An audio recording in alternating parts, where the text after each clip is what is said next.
Bienvenue dans ce 3e épisode. Je suis ravie de revenir ici et de parler de la sororité au service du féminin. Eh oui, j'ai été absente un mois. La vie matérielle était bien trop dense pour me laisser de l'espace ici. Je reviens pour un épisode plus organique, au rythme de ce que je vis et en lien avec cette thématique du féminin, de cette énergie intuitive, fluide, organique, qui avance à son rythme et pas un rythme imposé. Même si le précédent épisode, je m'engageais envers moi avec discipline pour un podcast tous les 15 jours. Clairement, la période m'a demandé d'intégrer l'initiation entre femmes que je suis partie faire au Portugal au mois de mars, qui était autour du féminin, de l'utérus, de chamanisme et de la voix des madeleines. Et en parallèle, revenir et gérer un déménagement conséquent d'un appartement en un camion pour une vie nomade. Et il y a encore beaucoup de choses à mettre en place. Du coup, cette période m'a demandé de l'adaptation et m'amène dans un espace intérieur de guérison du féminin. Clairement, je suis en pleine période de lune, donc on est dans une thématique qui me parle beaucoup en ce moment. Et je sais que cette année sera encore challengeante pour moi puisqu'elle me demande de la résilience, de la patience pour accueillir cette part féminine divine à l'intérieur de moi qui a besoin d'espace, qui a besoin de temps pour être guidée à mon rythme. Et je sais que ces thématiques abordées ici sont en pleine résonance avec ma vie et aussi avec ce que je suis en train d'entreprendre pour proposer des soins, pour proposer des espaces de prise de conscience, de guérison, de connaissance de soi. Et aussi ce choix de vie nomade qui me demande un réglage profond et de pouvoir déplacer le curseur pour s'adapter de plus en plus à mon état d'être intérieur et que la vie que j'avais il y a encore 3 ans, mais aujourd'hui je pense que je serais incapable de l'avoir. Et c'est là où cette sororité vient rythmer aussi la prise de conscience de notre féminin intérieur, de cet espace de profonde connexion. Et dans ce que je vous partage aujourd'hui, je sais que ce qui se passe dans ma vie et aussi ce dernier espace d'initiation ne sont pas anodins par rapport à cette thématique à aborder. Et ce que je prends conscience, c'est que tout ce que j'ai pu expérimenter toutes ces dernières années, ces temps de retrait, de connexion profonde à soi, à ses émotions, à ses ressentis, m'apportent et m'apprennent que le temps est d'or pour honorer ce que je vis, pour l'intégrer et le partager. Et je me rends de plus en plus compte que ma posture juste, elle est de partager de façon organique, mais aussi source de plus grande sagesse. De prendre ce temps d'intégration là où aujourd'hui tout va vite, même dans cette connexion à la spiritualité, à rentrer en connexion avec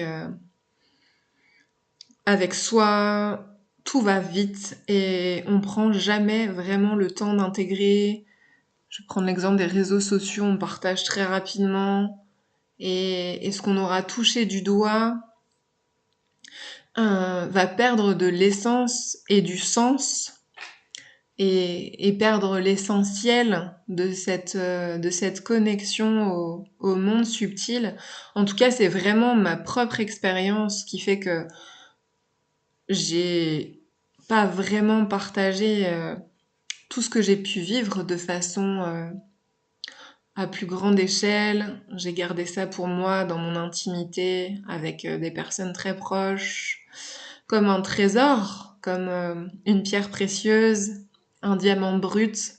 Et je me rends compte que de dire ça, que le temps est d'or pour honorer ce que j'ai vécu, ce que j'ai intégré et ce que je partage, il ressort beaucoup plus de sagesse aujourd'hui. Je sais que prochainement, je vais partager mon expérience photographique Renaître à soi. Et, euh, et cette expérience, elle s'est terminée en novembre dernier et elle a commencé en juin 2022. Et du coup, je pense que si je l'avais partagée tout de suite, j'aurais pas pris la dimension, euh, cette dimension illimitée que cette expérience m'a offerte pour moi dans mon corps, pour mes émotions et vraiment la mettre au service de, de qui je suis aujourd'hui. Et pour moi, c'est là que le féminin émerge, souffle et murmure à l'oreille les messages du monde subtil, du monde invisible, intuitif, de ce qui est intangible, au monde de la matière, à la vie humaine, à nos quotidiens, pour s'ouvrir à la magie justement de cette expérience humaine. Et là, toute la portée de ce que ce chemin du féminin m'a ouvert à moi-même et aussi aujourd'hui dans ce que je m'ouvre à offrir, c'est oser rayonner, être celle qui ouvre la voie, le chemin, le chemin et la voie du corps, la voie du cœur. Et pour toutes ces parts de moi, pour tous ces enfants, pour toutes ces petites filles qui n'ont pas pu être accueillies pour ce qu'elles étaient. Et quand je parle de ça, je parle potentiellement d'être fille, de naître fille, et qu'on nous attende avec une énergie complètement masculine, martienne, presque qu'on attende un garçon. Et ça, c'est une expérience personnelle, du coup, j'ai envie de dire, où j'aborde cette thématique, mais aussi pour toutes ces adolescentes mal dans leur peau, et où ensuite on devient des femmes enfermées dans un quotidien, des croyances. Et pour tout ça, j'avais envie de partager que d'où l'on vient, ça ne définit absolument pas qui l'on est et ensuite qui l'on décide d'être. Et aller à la rencontre de soi dans cet espace du féminin, dans cet espace de l'ombre, c'est s'ouvrir à quelque chose d'inconnu qui est parfois inconfortable et douloureux, mais qui apporte de la beauté, de la foi, de l'amour sur ce que l'on est, sur nos familles, sur nos vies, pour faire cette expérience d'être un humain, une humaine. Et si aujourd'hui je parle de ces espaces de sororité par rapport au féminin, c'est parce que moi ça m'a beaucoup appris.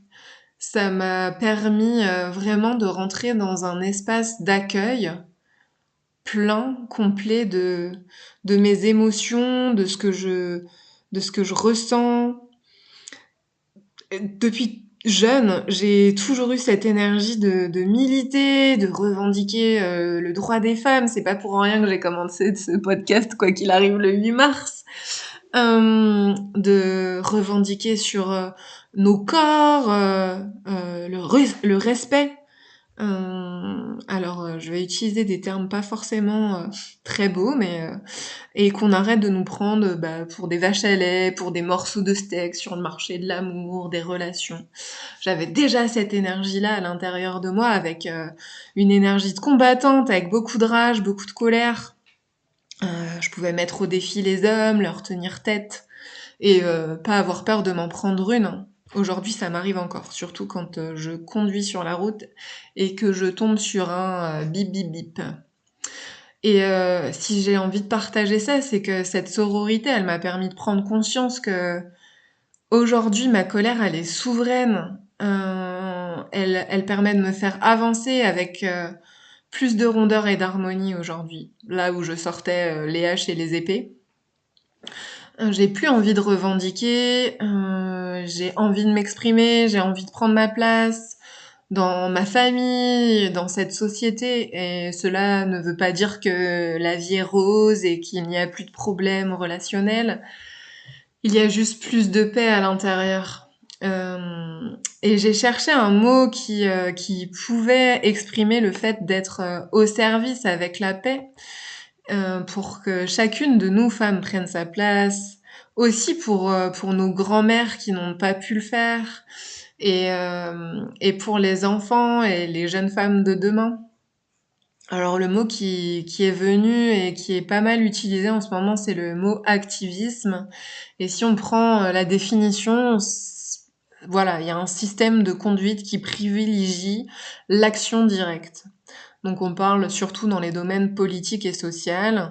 Et du coup, je le trouve encore trop fort, mais pour moi, il marque ce pourquoi j'ai envie d'œuvrer et d'être au service aujourd'hui pour une humanité plus juste, pas que pour les femmes, mais pour que les femmes et les hommes vivent ensemble avec plus d'harmonie et de respect.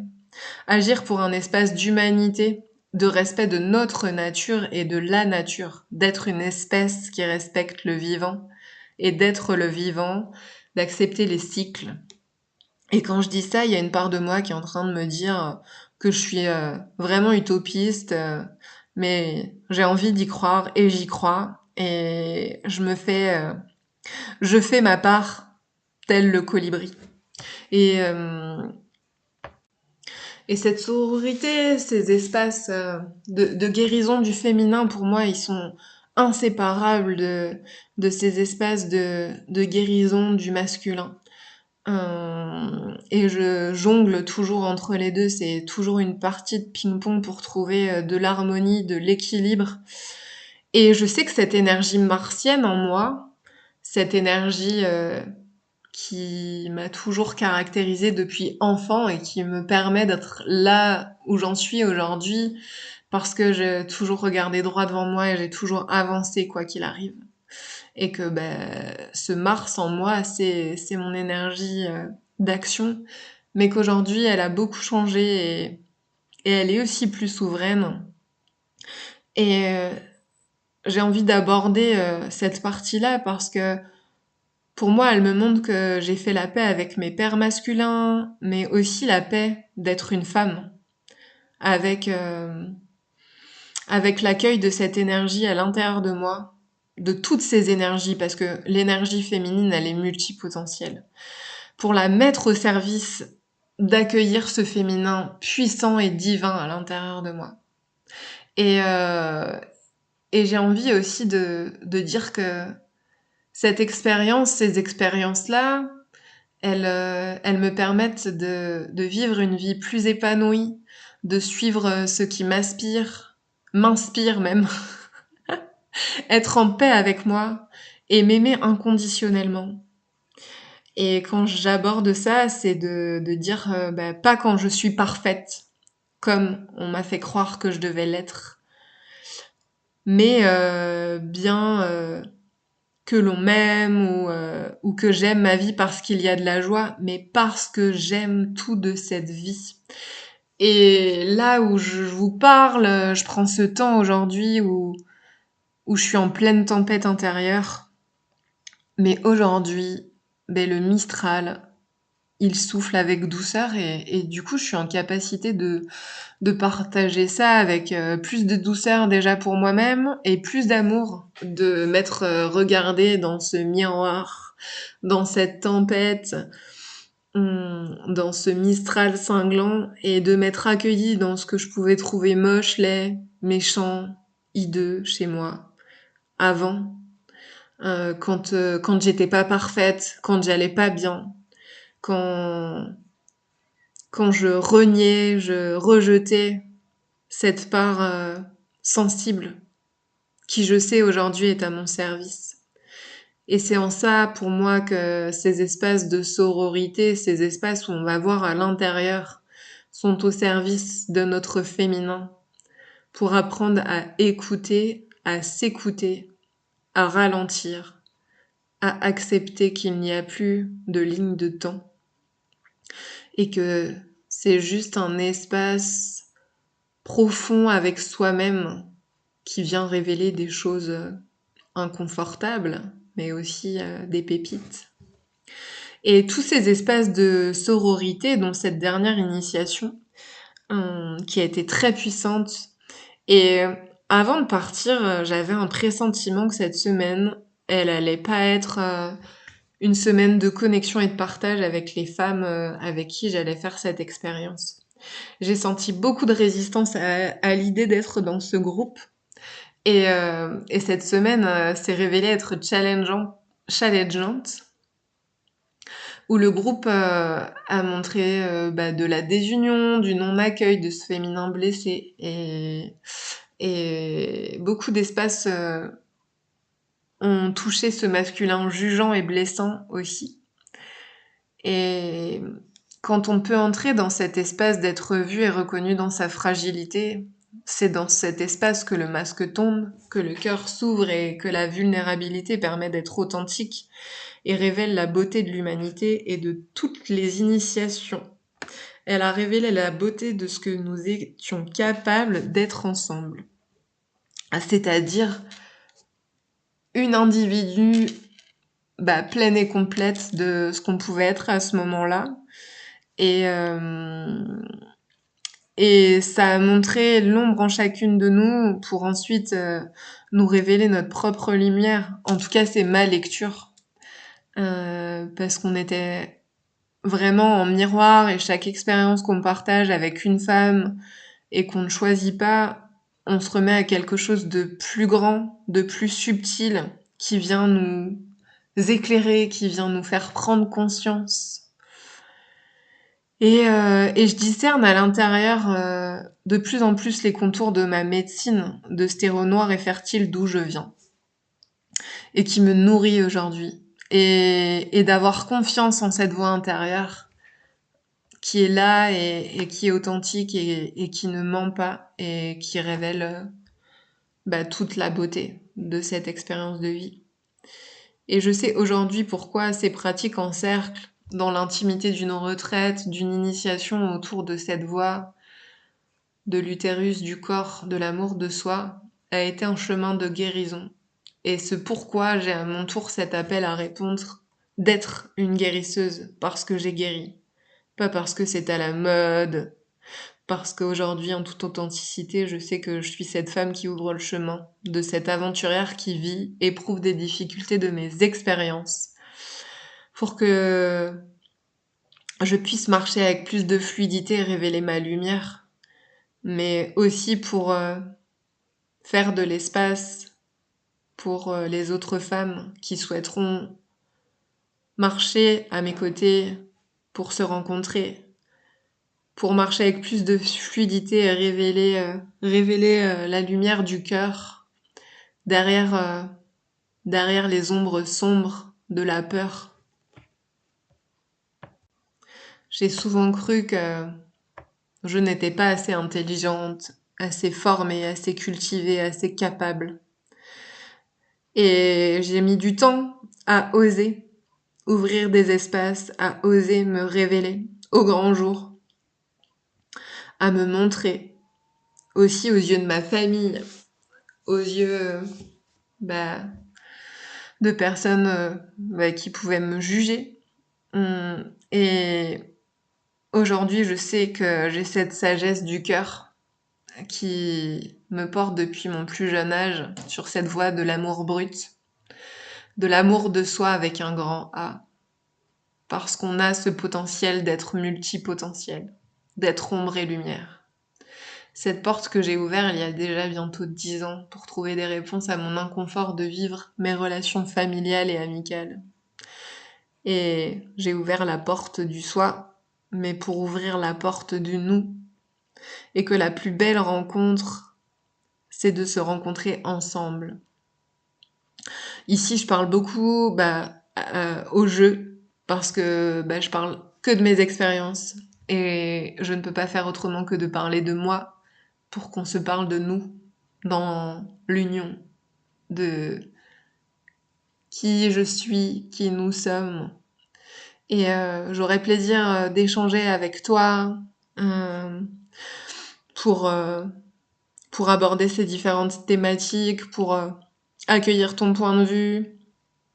Et si tu souhaites recevoir un soin, que tu as des questions diverses et diverses et variées. Je suis disponible, où tu peux retrouver toutes les informations pour me contacter dans la description de l'épisode et j'aurai plaisir d'œuvrer à tes côtés. Et avant, je pense que j'aurais fait aucun podcast avec des blablabla ou des bugs et, et j'ai pas envie de forcément les retoucher parce que ça fait aussi partie de la construction et dans ce monde lisse et robotique, j'ai envie d'honorer aussi le fait qu'on puisse se tromper, le fait qu'on puisse bafouiller. Et voilà, c'est toujours avec authenticité et vérité que je m'exprime ici. Au plaisir, avec joie et avec amour.